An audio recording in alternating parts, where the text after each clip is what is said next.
Jesus ज्ञान channel में आप सबको जय मसीह की। यीशु को जानो जीवन को जानो भाग 21।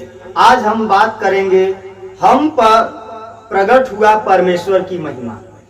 हम पर प्रकट हुआ परमेश्वर की महिमा कैसे प्रकट हुआ, कब हुआ, इसके बारे में आज हम विचार करेंगे और हम देखेंगे परमेश्वर का वचन के द्वारा। और हम यहाँ पर पढ़ेंगे रोमियो का किताब और उसका 1 अध्याय और 18 पद को हम पढ़ेंगे और हम इसके बारे में हम विचार करेंगे और सोचेंगे समझेंगे। यहाँ पर इस प्रकार से लिखा गया है, परमेश्वर का क्रोध तो उन लोगों की सब अभक्ति और अधर्म पर स्वर्ग से प्रकट होता है, जो सत्य को अधर्म से दबाए रखते हैं। इसलिए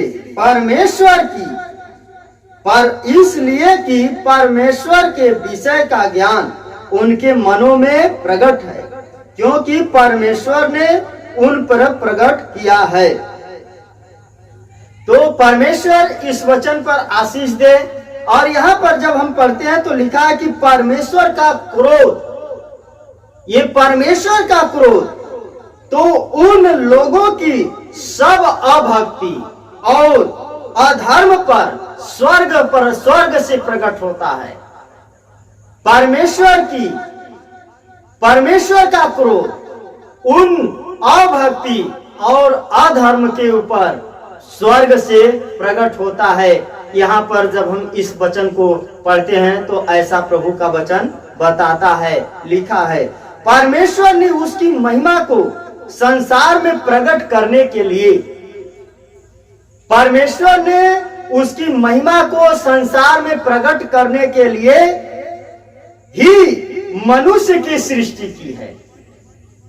यानी परमेश्वर की महिमा इस संसार में प्रकट हो, इसलिए परमेश्वर ने मनुष्य की सृष्टि की है, अर्थात मनुष्य को परमेश्वर ने बनाया है।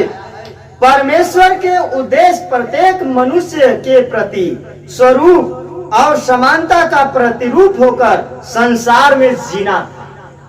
यह परमेश्वर का उद्देश्य था। लेकिन शैतान की धोखा के कारण परमेश्वर से प्राप्त हुआ महिमा मनुष्य ने नष्ट कर दिया।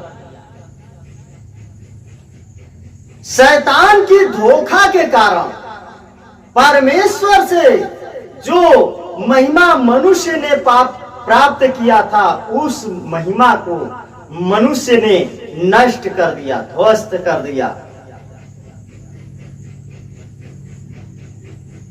परमेश्वर की उस महिमा को मनुष्य जीव जंतुओं की मूरत की समानता में बदलकर परमेश्वर से दूर करने का शैतान का षड्यंत्र था और उसमें शैतान सफल भी हुआ। मसीह का समय पूरा होने तक शैतान मनुष्य को धोखा देता रहा, पर नष्ट हुए परमेश्वर की महिमा को मनुष्य को लौटाने के लिए परमेश्वर का काम था, जिसे यीशु मसीह ने कलवरी क्रूस पर पूरा किया। शैतान ने धोखा दिया। शैतान के धोखाधड़ी के कारण जो महिमा परमेश्वर का महिमा इस पृथ्वी पर होना था, प्रकट होना था मनुष्यों के जीवन के द्वारा, वह शैतान ने धोखा दे करके क्या कर दिया? गड़बड़ी कर दिया, नष्ट कर दिया।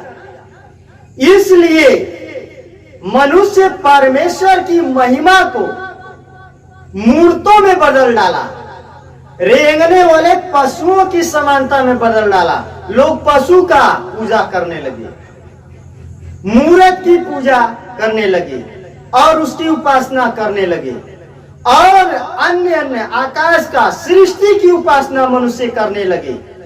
इसलिए परमेश्वर ने यीशु मसीह को भेजा कि यीशु मसीह के द्वारा, यीशु मसीह के कलवरी क्रूस पर मृत्यु के द्वारा फिर से परमेश्वर की महिमा हम मनुष्य के जीवन के द्वारा इस पृथ्वी पर प्रकट हो जाएं।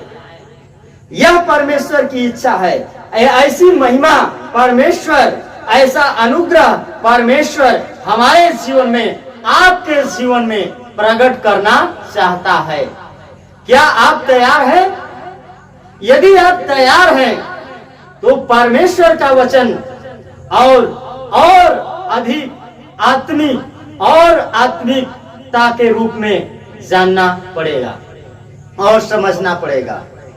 पुराना नियम के विश्वासियों का परमेश्वर से संपर्क साधन था।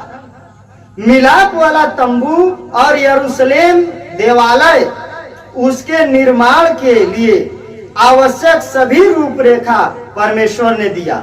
निवास स्थान बनाने का नक्शा परमेश्वर ने मूसा को दिया। मूसा उस नक्शे के अनुसार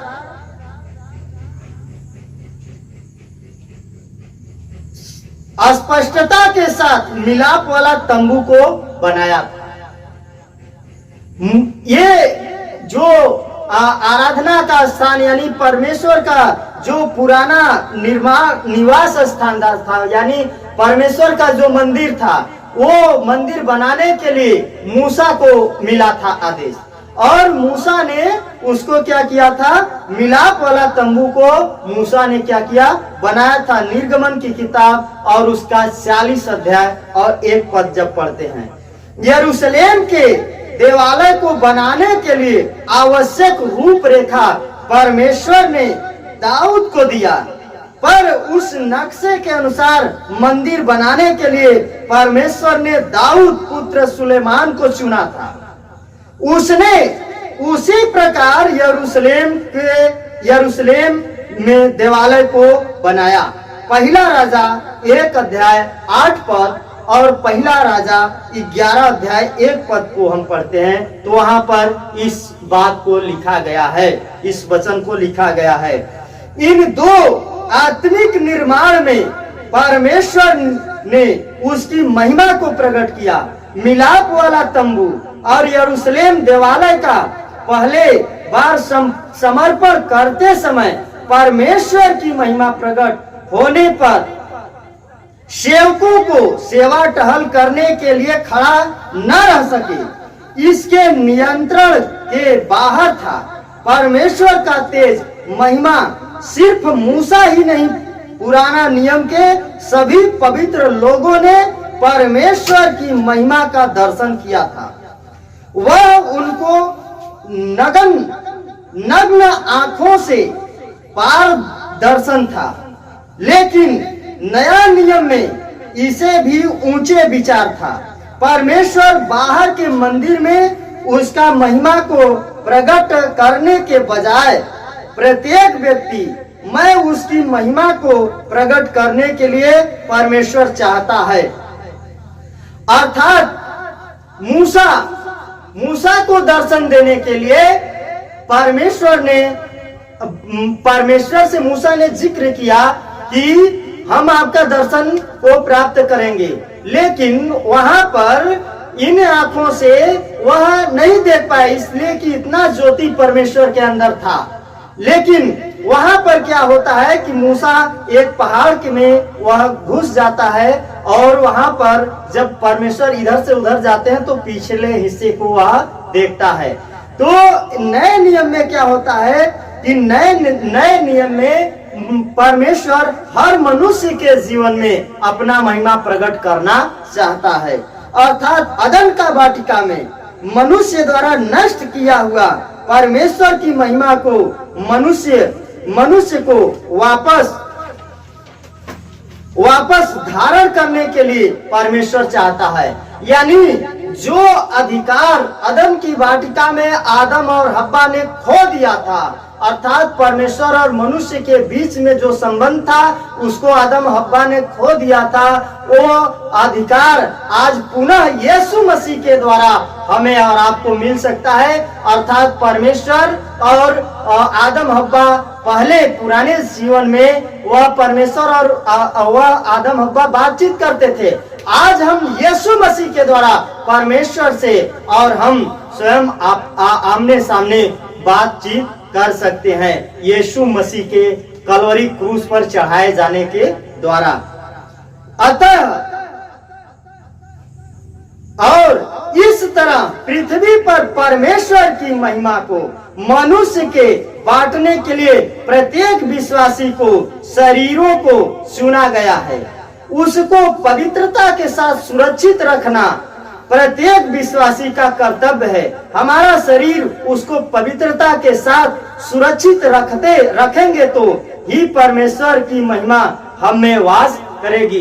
अर्थात अब जो है परमेश्वर ने हमारे शरीर को, आपके शरीर को, आपके हृदय को, आपके मन को, आपके विचार को परमेश्वर ने चुना है।